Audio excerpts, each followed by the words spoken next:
on set at the Sound Lab. Mike Nice, what's the word, bro? Episode 128. 128. Not only is it 128, but it's the summertime. It's officially summertime. For educators like you and myself, the free time is there. Yes, sir. Vacation Mike is officially activated. So, just enjoying things. I'm cool right now. I'm chilling. It's calm. I'm calm right now. It's calm right now. But, it's good to be in the studio. Good to be in the garage. Here with Double M, here with Mello, here with Tex. We holding it down. 128. Episode 120, we got a lot of things in store. Tex got us some special guests coming soon onto the show, so make sure you guys be tuned in for that. This summer, it doesn't stop. No. Although we on vacation, Double M is not on vacation. The grind continues to go, man. And we got a lot to catch up on. A lot's happened. A lot's happened since we've had our last episode when we sat one-on-one. We could start it off with just sports. Yeah, we're going to get to our bread and butter. And, we're going to talk about sports. We probably going to talk about our hometown teams. And one of our favorite teams to talk about is obviously the Boston Celtics. And by now, everybody knows the news of what's recently taken place with the Celtics trading a lot of fans' most beloved player over the last several seasons, 9 seasons to be exact. Marcus Smart's out of here. Celtics trade Marcus Smart in a 3-team deal that sees Marcus Smart go to the Grizzlies, but sees Kristaps Porzingis come to the Celtics and form what some people are now calling.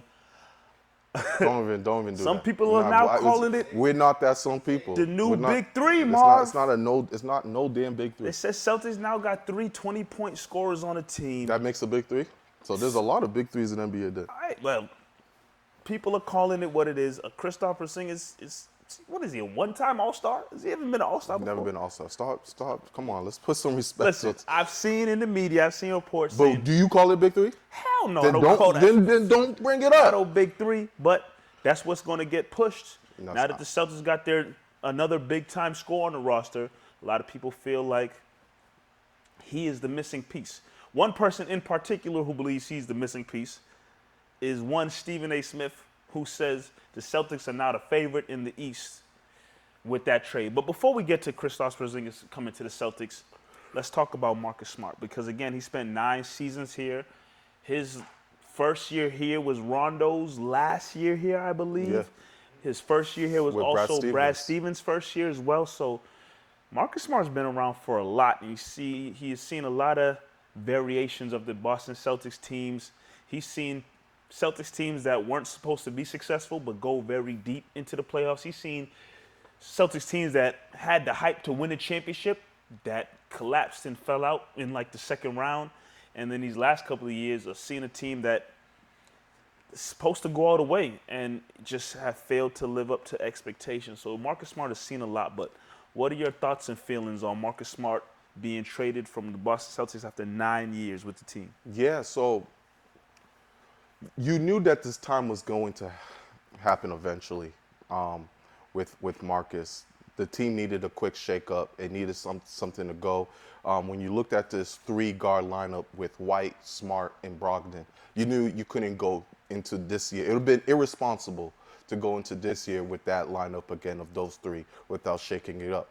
I mean, I thought, and I think, Brad Stevens and the Celtics team thought that your best option to get rid of is Brogdon. Get Brogdon's ass out of here. Keep Smart, keep White, and figure out what you're going to do from there. And the Celtics did, to their credit, they're not dummies. They did try to get Brogdon out of there. Just the Clippers saw that shit and said, yeah, cool, we don't want nothing to do with Malcolm Brogdon. We don't know what his injury is. Yeah. We don't know what his physical's like. We don't know what the injury is going to look like, and they canceled that. So Brad Stevens, to his credit, I did not know he had the cojones to do this. I really didn't. Because it wasn't like, okay, let's wait a couple of days to try to. Brad Stevens wanted to get this deal done ASAP. They had to, in terms of like contract situations and his opt-in and whatnot, they had to make a quick flip. So Marcus Smart was the casualty, and Marcus Smart gets sent to Memphis, and now we get Kristaps Porzingis. But when I think of Marcus, I remember always saying this Celtics team is going to win a championship with Marcus Smart. just due to his defense, his tenacity, and everything that he brought to this team. Yes, he was boneheaded as hell. And he offensively could be super frustrated. He is the biggest no, yes guy when he pulls up for a random three and stuff. But it had to be done. What I didn't expect, Mike, was that I was going to be as emotional. I was going to be as emotional as I did. I'll tell y'all this story because I don't care. I was at the movies late at night because the trade happened late at night. I was at the movies late at night. What you see? What you see? That was some dumbass blackening movie. It was a weak ass movie, bro. I was with a little ting, you know. Little ting, bro. Just watching a movie, having a good time. And you know, the movie wasn't really entertaining me, so I said, "Let me just check my phone real Marv quick." over here in the movie. Just let me check. And then I'm in the group chat. The group chat saying Marcus Smart got traded.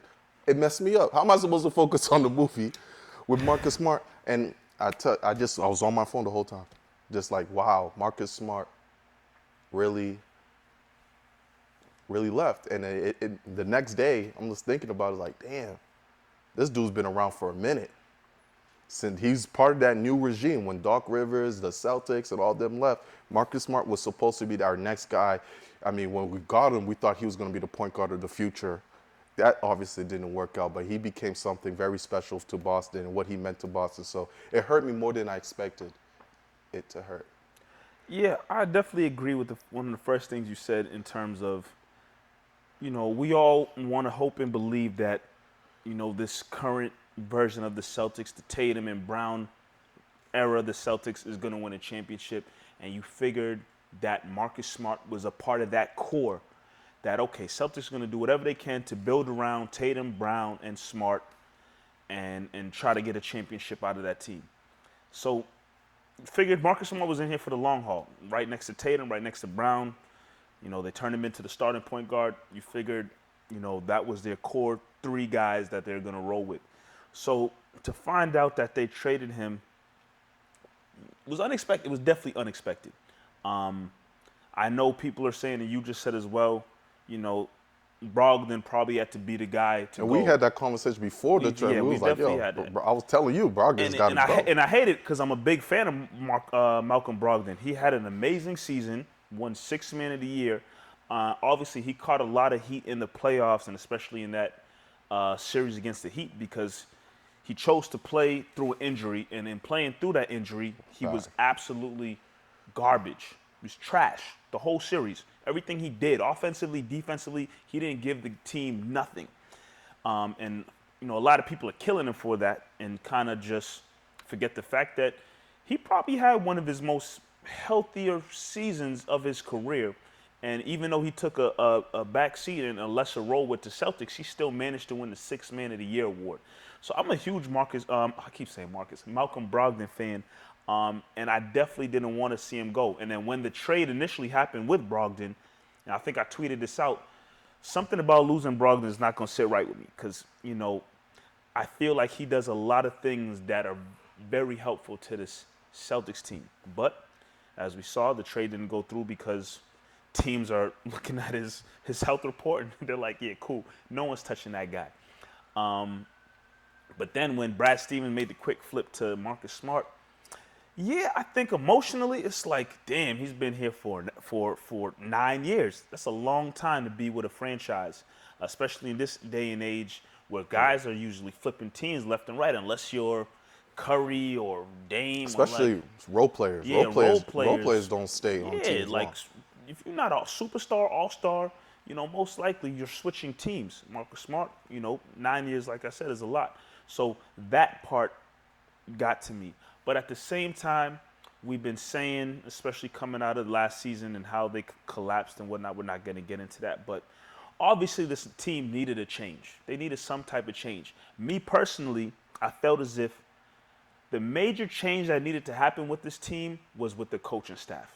You bring a stronger coaching staff around this team and you somewhat run it back in a sense, this team should be successful because as we saw last season, it's a very talented team. It's just leadership and coaching was a big issue. So I didn't feel like a major changes needed to happen with the roster, definitely with the coaching staff. So I didn't see the Marcus Smart trade happening. at the same time, I guess Brad Stevens felt like a major shakeup was necessary. Yeah. And a lot of people are saying, and which I'm starting to kind of agree with, somewhat, not truly. But now this kind of puts more of the leadership, puts more on Tatum and Brown to be leaders for this team, because Marcus Smart was that guy. Yeah. He's been here the longest. He's probably the most vocal on the team. He's probably the toughest guy on the team. Not probably. That's just what he is and what he has been. So, people are saying Smart's gone. Now Tatum and Brown have to step up more as leaders to lead this team, because they can't rely on Smart to be that vocal leader. Smart's one of those dudes that he commands a lot of attention. It's just that's his personality. When he walks into the room, he's going to be the guy that you gravitate to because of his personality, who he is. You remember seeing the clip in the playoffs where he's like, "Yo, I'm checking back in." Like he has that stature about him. That might have been some of the problem that got him out of here. Right, but I swear, people said that, and I didn't think much of it because I know Marcus would have done that with Brad Stevens as well. Like he just has. Was he doing with that with Ime? I said Brad Stevens, bro. Okay, you skipped the whole coach. I said Brad Stevens. You skipped the whole coach. But he has that stature. But even when Ime came, he never said Tatum Brown. He always said Smart Tatum Brown. Like he just has who he was, and he won Defensive Player of the Year under Ime. But now that he's gone, there's a void. Big time. There's a huge void. And sometimes you need a void for those next guys to step up. Now Jaylen Brown and Tatum, you can't look over your shoulder as things are down. No one else is going to step up. You're not listening to Horford. Horford is Horford at this point. Tatum and Brown have no choice. It's not that they have no choice but to step up and fill that leadership void, because now they're 7-8 years into the league. It goes by quick. They're veterans in the league. Marcus is out. Someone's got to speak.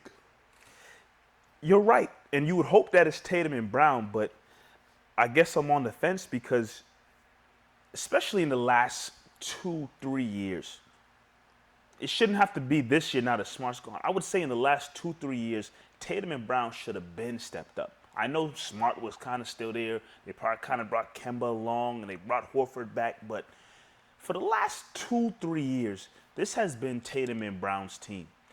So even if they're not overtaking Smart in the locker room, in the huddles and whatnot, the fact that they're the guys who are getting all-NBA and all-star appearances and whatnot, you'd figure that in the last 2-3 years, they have somewhat stepped up. And yes, it could happen now because, like you said, that void is there with Smart gone.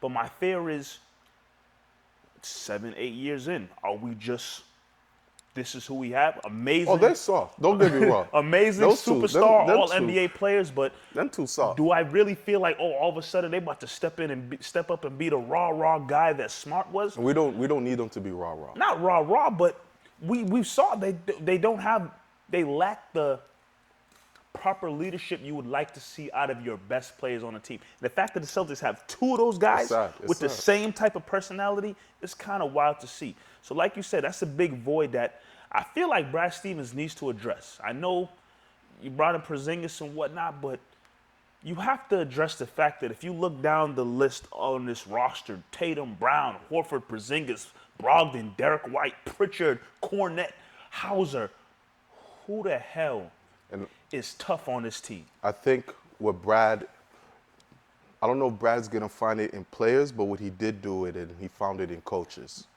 And he found it with Sam Cassell, and he found it in, I'm forgetting his name right now, from the assistant coach from the Milwaukee. And they brought back Phil Pressey. They brought back Phil Pressey? Phil Pressey's an assistant coach. Where was now. he? Where was he before? Which Stop and Shop you want to talk about? Shaz? Star Market still exists? Nah, no disrespect. Welcome back, Phil Pressey. You're Yeah, so they brought in toughness in the coaches, which they didn't have. And it was probably really hard. I mean, we gave a lot of shit to Brad Stevens for, the coaching mistake he did with Missoula and stuff, but in hindsight, how are you going to bring in coaches in the middle of a season? you didn't know how to do so. So now you bring in the right coaching staff. I'm really happy for the Sam Cassell. I think Sam Cassell should be a coach. It's kind of crazy how head coach. Yeah. It's kind of crazy how he's just been getting tossed around as an assistant Yeah. everywhere he goes. But so I don't know if we'll find it in the toughness in the players, but you're definitely going to find it in the coaches. Yes, it'll be nice to have a PJ Tucker type, a Marcus Morris type of player, but at the end of the day, as tough as a coaching staff can be, and I feel like they have a good staff right now, there's only 5 guys that could be on that court when the game is going on. And we've seen over the years a clip that will forever stand out to me. Small-ass Isaiah Thomas in a playoff series, again, maybe it was against the Bulls, where he gathered up, I think it was Crawford, Horford, maybe Crowder. Yeah, Crowder, Horford, Gerald Green, might have been Avery, maybe not Avery Bradley, man. I don't know. But small-ass Isaiah Thomas gathered them all up in simple words, like, let's take care of these motherfuckers, like, let's handle, like, something as small as that. You're not getting that from anybody on this roster. Your next toughest guy might be Grant Williams. If you really think about it, your next toughest guy on the roster who's ready to, we gonna get on him for saying what he did with Jimmy Butler. Nobody else got the balls to do that on his team. Right. So as much as, like I said, and I agree with you, I like how they upgraded the coaching staff. It'd be nice to have somebody else with the jersey on the court who can, when things are getting tough, when shots are not falling, when the defense is starting to collapse, and who's on the court like, yo, fellas, let's go. Come on. They talk, the thing about Brown and Tatum, they talk a great game off the court. Oh, yeah, for sure. They'll say amazing things to the media. Off the court, Jaylen, and I really wanted it to be Jaylen to be that guy because it looks like he can be. Mm-hmm. The way he speaks, everything, like he really looks like he can be that guy to be the leader. And he'll say, oh, my guys, I got to get my guys ready. And you got Tatum. He'll go off the court and say respectfully, I'm humbly, I'm one of the best players. He plays on the court. Since he said that shit, it went downhill.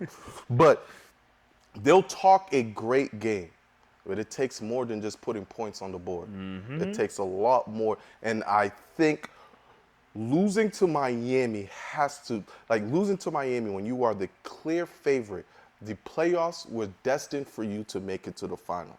The road couldn't have gone any easier. After going through a tough road the year before, you had the easiest road handed to you.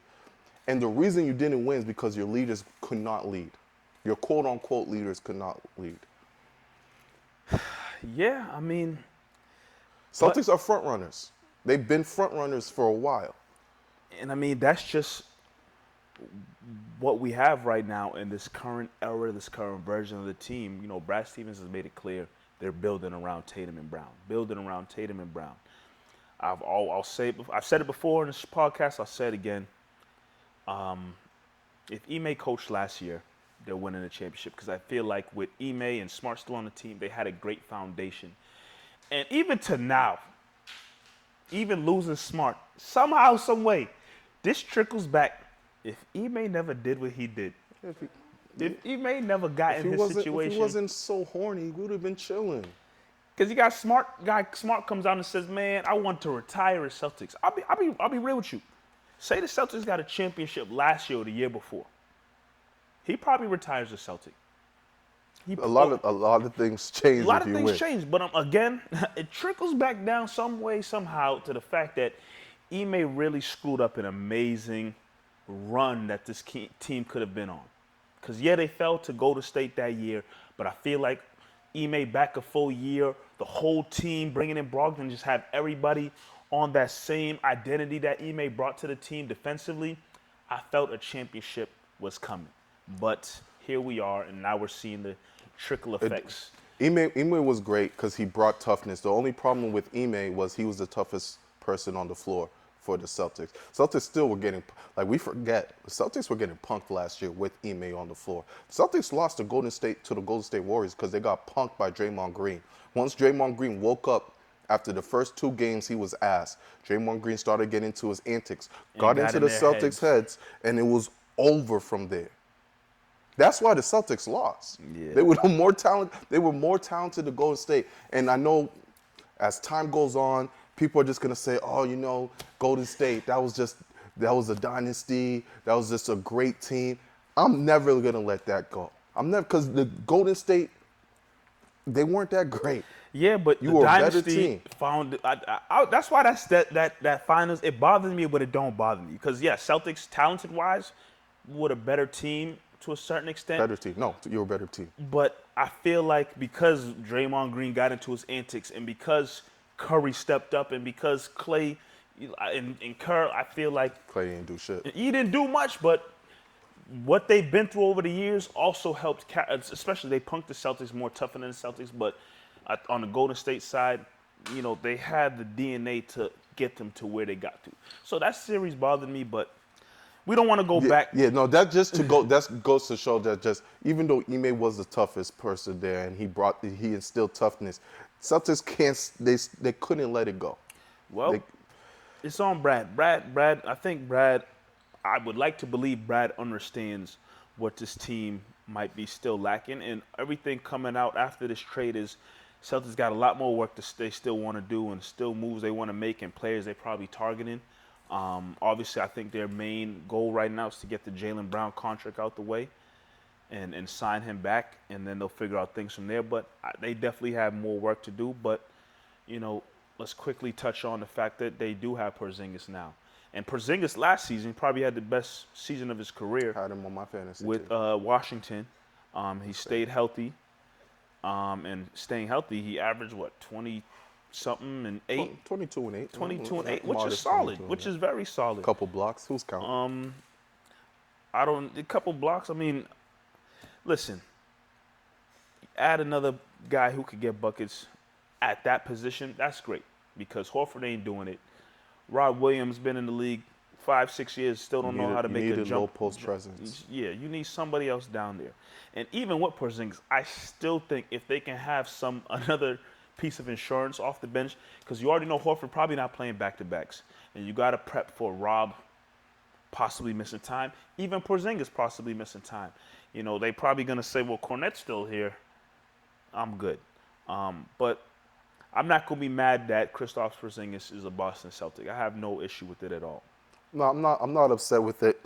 Porzingis adds another element to the team. Porzingis would have been great with Marcus Smart. That would have been just the way they do pick and rolls. I think Celtics are going to suffer a little offensively without Marcus Smart. I don't think they understand how effective he was and how smart of an offense. Outside of him jacking up crazy threes, Smart was a very smart offensive player, offensive playmaker as well. I think because you didn't use Brogdon as a point guard last year, you technically lost your best quote-unquote passer on the team. So which means Tatum's going to have to play more of a point forward unless you figure out what you're going to do with this point guard situation. So Celtics lose and win. They lose playmaking for sure with losing Marcus Smart offensively. With Porzingis, the way they can play the ball and play spread out or have a low post presence, like I'm really interested to see a lineup with Rob and Porzingis. Just test it out and see what that looks like. I'm interested. You can have a lot of fun with these lineups with Porzingis in there. And with the zone that the Celtics struggle so much with, having Porzingis in there, knowing what he can do in the mid-range, what he can do outside or inside, you're going to be able to attack the zone a lot easier. You're just going to need a playmaker. Tatum, could he step up and be how they use Tatum in the playoffs is not how they use Tatum in the season. Because obviously in the playoffs, everything runs through Tatum. He becomes that point forward, and he does really good at it. If he can make that his game for a whole season and become that type of point forward, he could be the best player in the world. He could be the best player in the world. It's easy as that. He could be the best player, but that's also a lot of strain on him.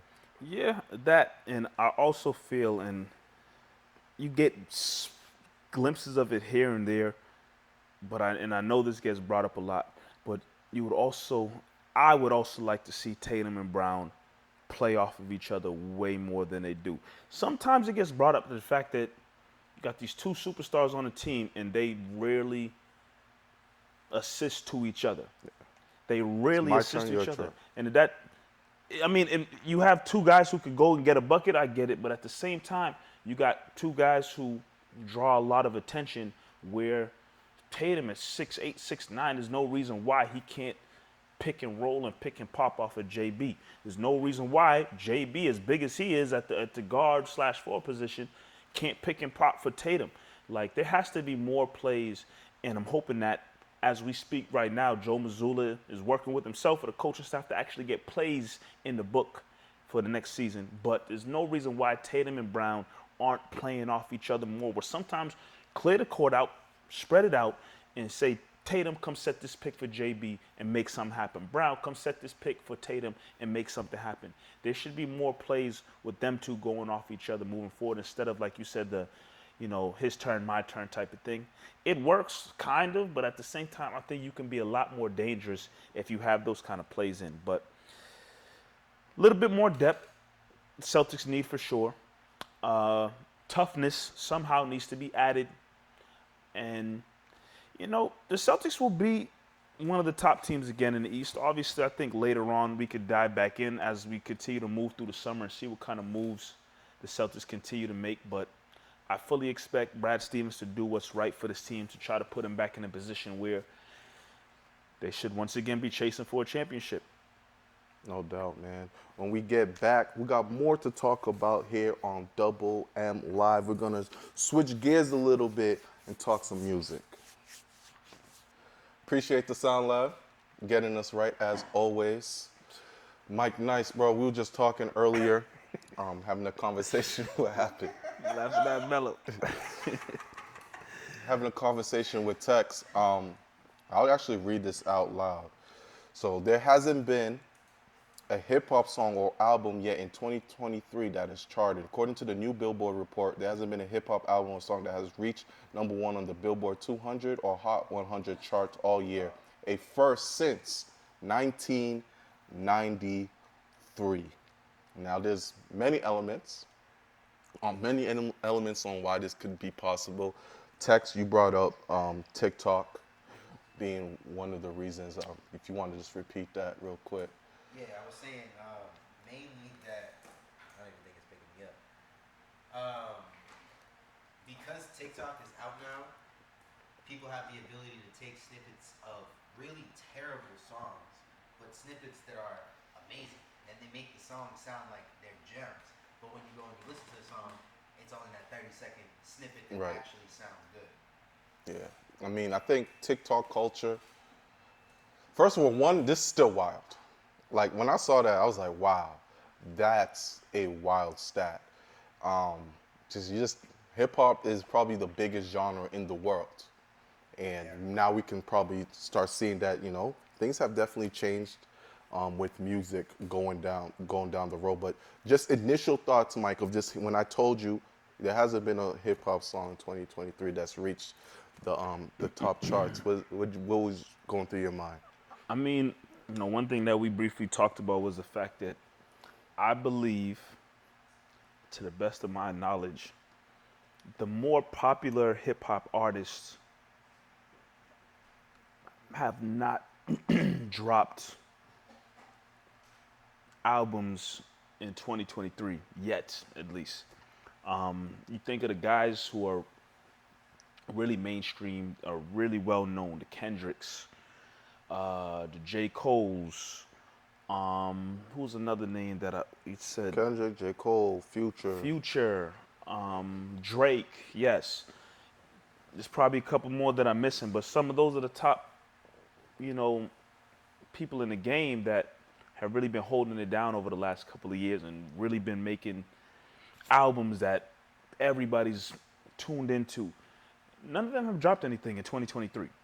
And I'm telling you, if Drake or Future, Kendrick, J. Cole were to drop an album, it's most likely gonna hit because they probably have the most followers, the most fans right now. And, their following and their fans are gonna make 1, 2 songs, whatever, off their album spike. 'Cause something's gonna hit them.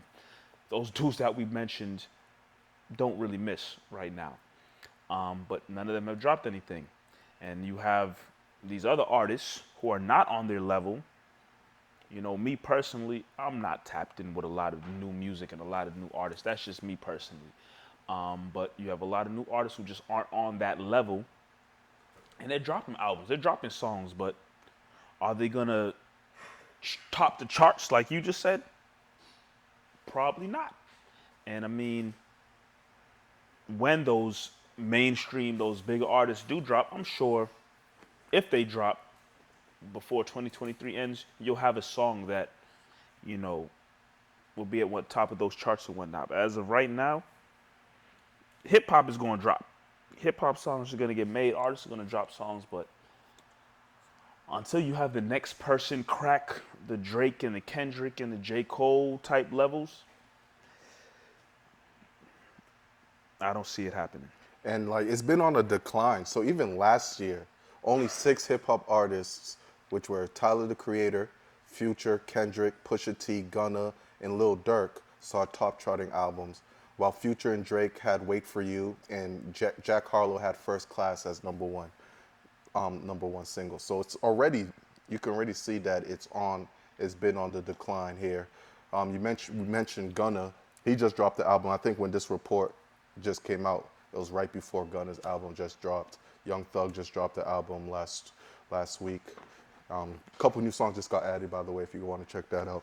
But yeah, so I think maybe Gunna or maybe Young Thug might move the needle forward a little bit when it comes to hip hop. But when you think about it too, music's just changed. The music that we listen to has changed completely. EDM has really taken over. House music has really taken over. The rise of Latin music. You think of Bad Bunny. Bad Bunny is one of the biggest artists in the world. Think about the rise of Afrobeat. So like these are the things that people are really gravitating to right now. You go out to the clubs and stuff like that, that's what you're hearing. You're not hearing much hip hop in clubs anymore. You're hearing a lot of Latin music. You're hearing a lot of Afrobeats. You're hearing a lot of house, EDM.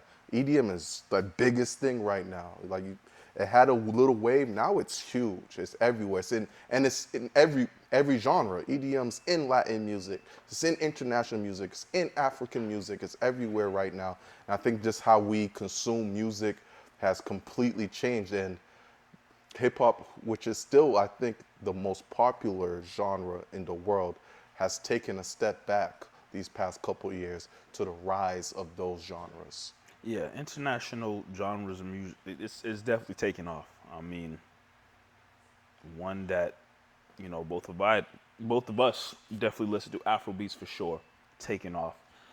I remember a year ago, definitely a year ago, April, I remember meeting Lil Ting somewhere telling me that I'm a Piano's gonna come to the States. She was from London.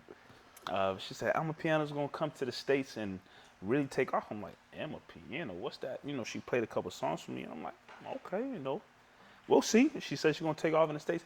Now, you see people talking about it, music coming out like it's everywhere. And I mean, I definitely would say you go out, you go to a day party, a brunch or something, like, yo, it's Afro beats, it's I'm a Piano, that's what you get. And they'll sprinkle in hip hop, because not to say that there's no hip hop songs that people don't tap into and like nowadays, but you ask people today, if I'm going to a brunch or something, a day party or going out, what you want to hear right now?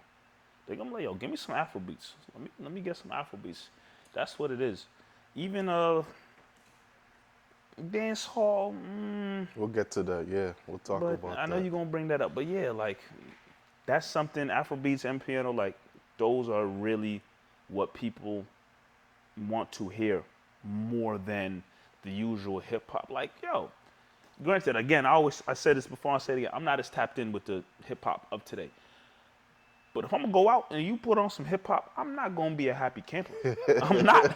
I'm not gonna be a happy camper. I want to hear some Afro beats. I want to hear some Emma Piano. I want to hear some dancehall, reggae, soul. Like, you can miss me on the hip hop. I'm so sorry, I but got a question for you guys.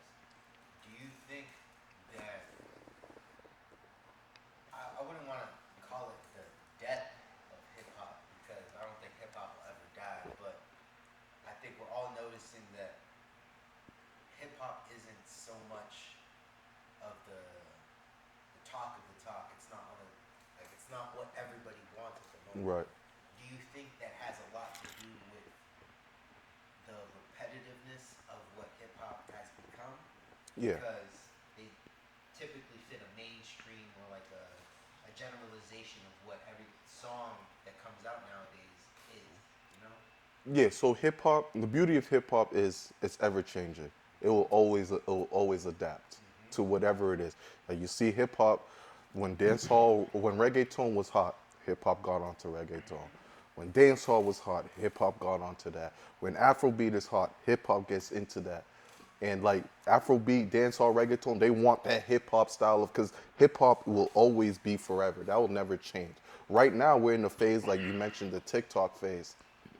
Like the Baby, for example. The Baby's a hard rapper. He's tough. 2018, 2020, he was running hip hop. He was the guy. He has the song right now, Shake Some. That's song. a complete Amazing song. Feel me, Mello? That's a complete TikTok song. He doesn't rap at all. It's a complete shake. No, he's not rapping. He's on not that shit rapping all. at all. The Baby is a great rapper, Yes, he is. but he had his little downfall or whatever. How do you get back onto it? You do a TikTok song. Shake Some, all it is a TikTok song. And it's You amazing. you get your little 30-second clip. Amazing. People are twerking, dancing, da da da. But that's not going to next year, 2 years, 3 years. We're not remembering the Baby for that song. Nope. Have you guys noticed too that over the course of years, music itself is drastically getting shorter? Yeah, but because Yeah. streaming's changed music. Well, do you think it's streaming or like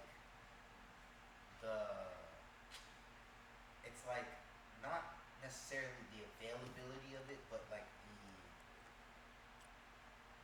everybody can do it. So the reason I say streaming is because Yeah, exactly being accessible, right? You want to put on a quick 2-minute song, drop it on iTunes. Someone's gonna hear it real quick, and that's it. Think about it. If I sent you 3 songs right now, one song is 1 minute and 30 seconds, one song is 4 minutes, another song is 8 minutes. Which song are you gonna click on first? Me? Yeah, The 8 minutes.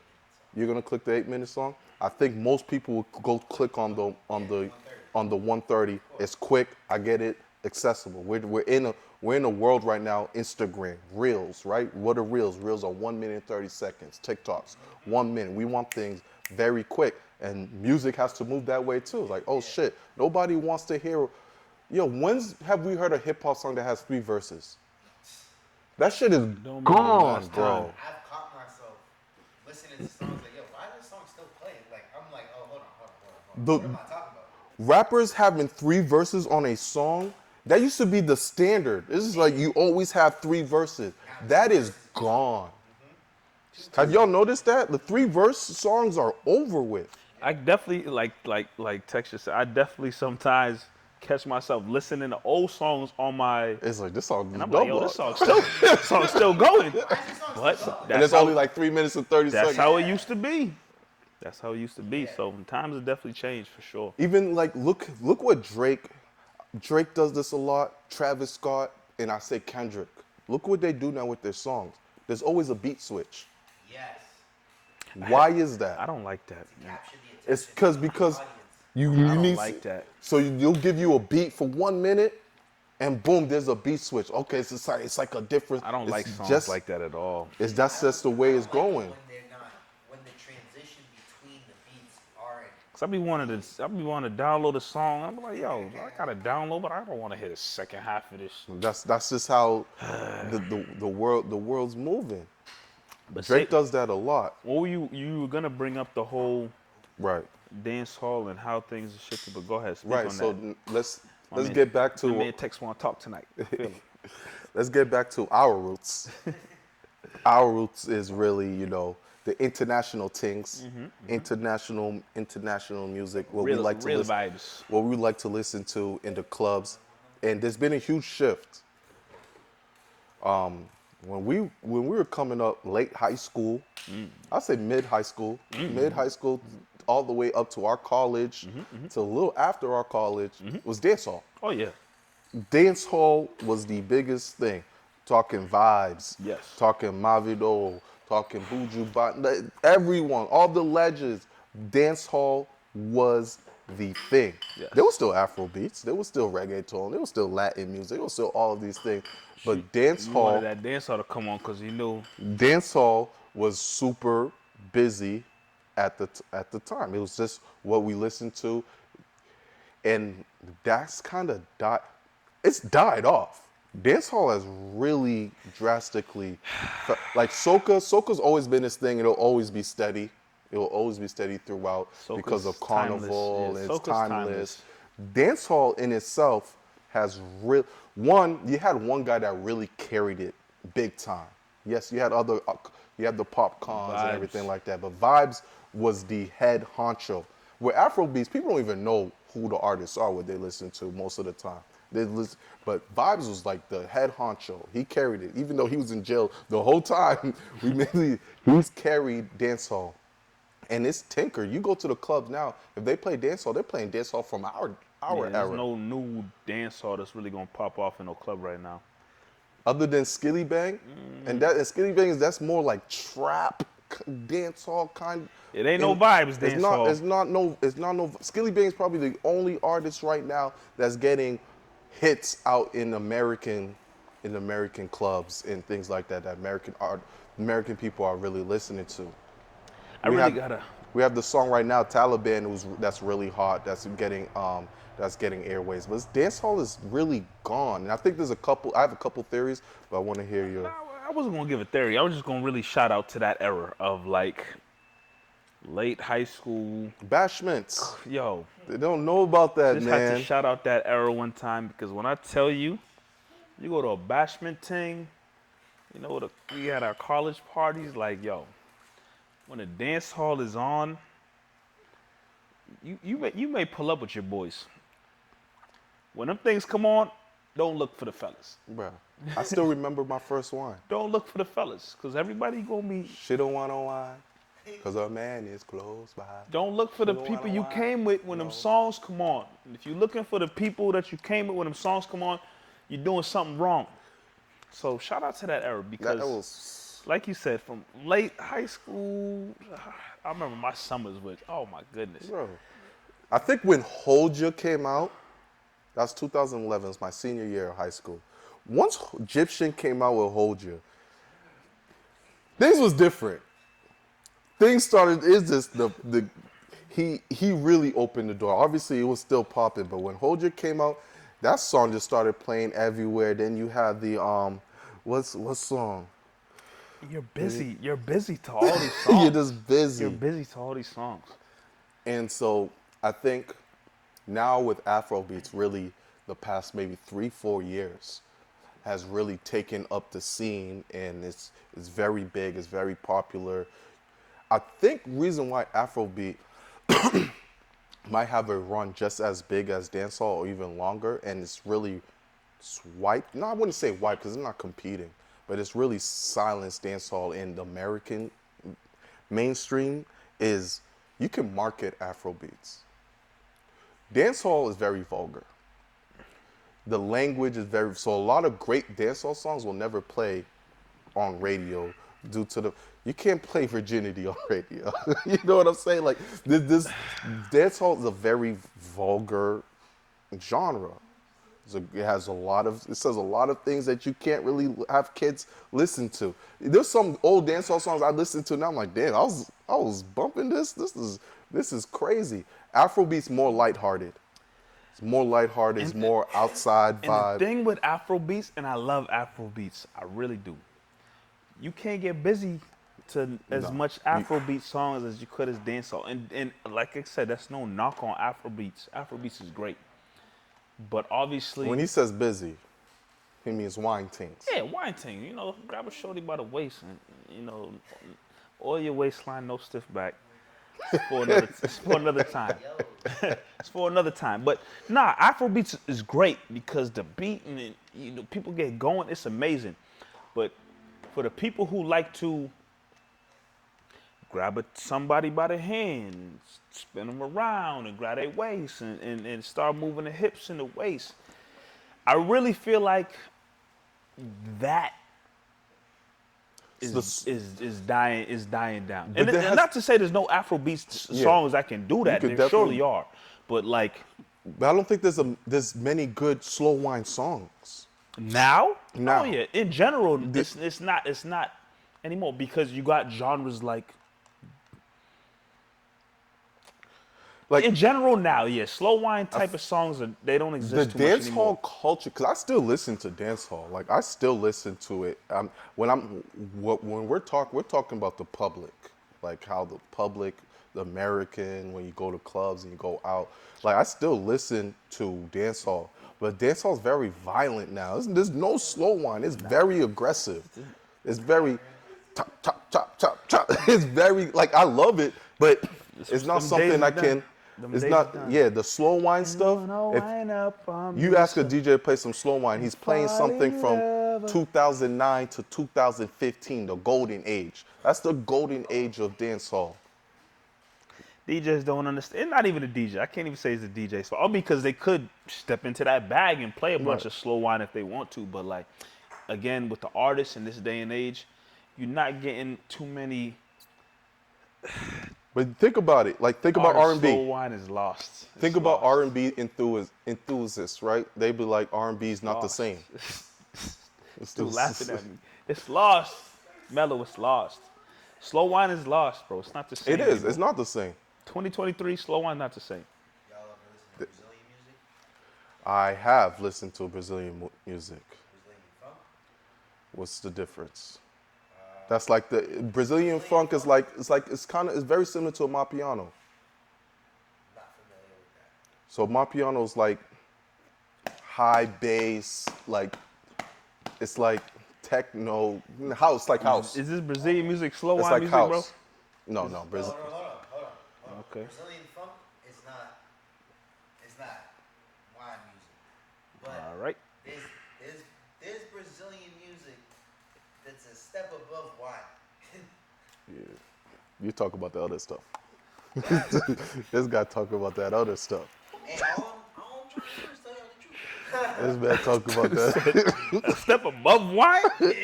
Hey, man. This man talk about that other stuff. Step above wine. But back to your point about Afrobeat isn't, you don't need a pair to dance with and stuff like that. I think that's another reason why it's so big. With Afrobeat, you don't need somebody. You just go off. You could just go Yeah, off, which is why it's popping right now, for Individually, it's very upbeat. It's very active. So I think that's why it's really like I haven't listened to the radio. I didn't know Afrobeat was on American radio. I had no idea. Till last week, I had my dad's car. I had to pick him up from the airport. So naturally, I put on here in Boston. We listen to like Jamie 945. I put on Jamie 945. I had Rema Calm Down playing. I had a Davido playing on. I'm like, whoa! I was shocked. I said, wow. They made it to mainstream radio like that? And it's because the radio stations, they probably understand that's what the people want to hear. Yeah. That's just That's what it is. crazy. I was really pleasantly surprised because obviously without listening to radio, I'm in my own bubble. I know what's popular. I knew those songs were popular. I just didn't know that because now you're not even talking about black people. This is to the mainstream of people that are listening to Afrobeats. That was a shocker to me. So you're telling me kids I went to high school with in a predominantly white school know these artists, know who Rema is, know who Burna Boy is? I didn't know that was a thing unless you're in those circles. So that was really cool to me. Yeah, I mean, as we've seen, and especially as we continue to get older, one thing is always going to remain the same. Times will continue to change. We've seen the different eras over the years. And right now we're in an era where, them good old, like I said, them days of whining and bashments and busy with a girl, like them days are done. Them days are done. Like And it's sad because I love dancehall, but yeah. the new dancehall artists, Yeah, it's not the they're same not as when doing it it right was now. before. And who knows? Maybe there could be a resurgence. When that resurgence happens, it could be way past Yeah, but we It could won't. be way past. We won't be in our bashment era Exactly. no We're not gonna more. be doing no bashment. We're gonna probably be making sure the kids bring their ass Word. home, right? Word. So we'll see, man. But times definitely change. Being two people like ourselves who respect that culture and respect that type of music, would we love to see a resurgence? Of course. Absolutely. But these are the times we're living in with the type of music coming out. You got text over here saying, is hip hop dead? I don't know if I'd say hip hop is dead, but I'd say definitely international music is taking over right now for sure in terms of the Bad Bunnies and the afrobeats, and that's just what it is. Yeah, it's cool. The reason I brought it up is because I'm currently trying to work on a summer mix, and I was looking, I was listening to my old mixes, and like my early mixes was just all dance hall. Amazing.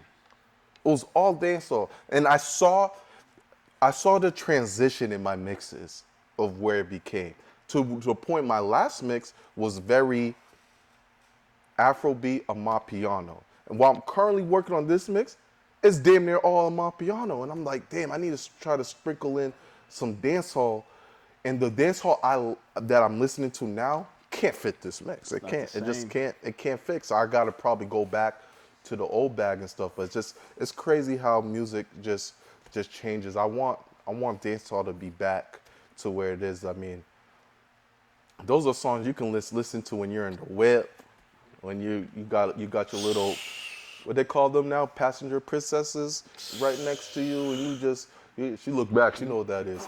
Hey, yo. She look back, she know what that. She said that is I.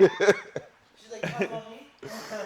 Passenger princesses, Aye. like dance hall, it can set a great mood, and I miss Listen, it. man, you put some. You know what? Let me chill out. This guy. Let me chill out. Nah, I feel what you're saying though. Absolutely, absolutely. I can only hope that there's a resurgence. But There's still some songs though. Like I said, Taliban is a big song out right now, and it's a really fun song. So we'll see how that goes. But we're gonna move on to the next segment. We're just gonna do a star for the night. Mike Nice, on you, brother. absolutely, definitely want to bring this star. If you know about doubling, we have our stars and sorries, but definitely want to bring this star up for sure. June gets recognized a lot because obviously it's Pride Month, but another thing that doesn't get acknowledged too much during this month is vitiligo, because it is also vitiligo awareness month. And if you don't know what vitiligo is, it's a skin condition where you lose pigmentation and your skin starts to turn, and it can happen to anybody in any race where just the pigmentation, black, white, whatever you are, it just starts to go. And I definitely want to shout out Vitiligo Awareness Month, and also June 25th. As we're recording right now, it is June 27th, I believe. June 25th is World Vitiligo Day. So whether it's the June 25th, whether it's this month in whole, I want to shout out vitiligo awareness. Me personally, both of my parents have vitiligo, which is why I wear both of these wristbands here that just shout out Vit Friends Vitiligo Support Group, which is a support group that my mother started for people who have vitiligo, and it's really taken over the nation, and a lot of people have really come out of their shell. People who don't necessarily want to talk about the fact that they have vitiligo. There's people out there who use a lot of makeup to cover up the fact that they have vitiligo.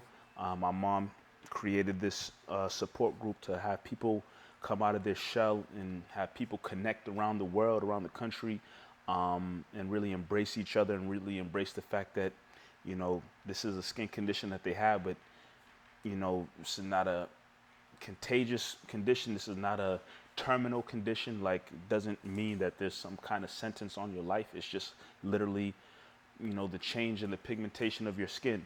So with that being said, I wanted to definitely give a star to Vitiligo Awareness Month in the month of June, and also World Vitiligo Day, which is on June 25th.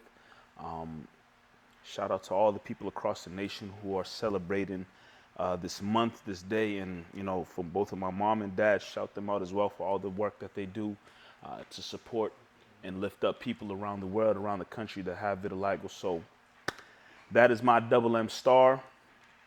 I want to put that out there for sure. Super dope, man. Shout out to your parents for the movement that they created, and continue for spreading the awareness on that every day. Absolutely. That you wear that, man. So super, super dope. This was a really fun episode of Double M. Shout out to our social media manager, Texas in the building.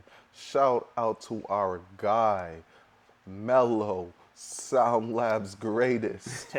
Shout out to Jack in the building. Jack's a guy, bro. Shout out That's to a dangerous Jack in man, the building. bro. I think, did he flip me off? Yeah, hey man, hey man. That's crazy. Like, you didn't even know I was about to shout him out.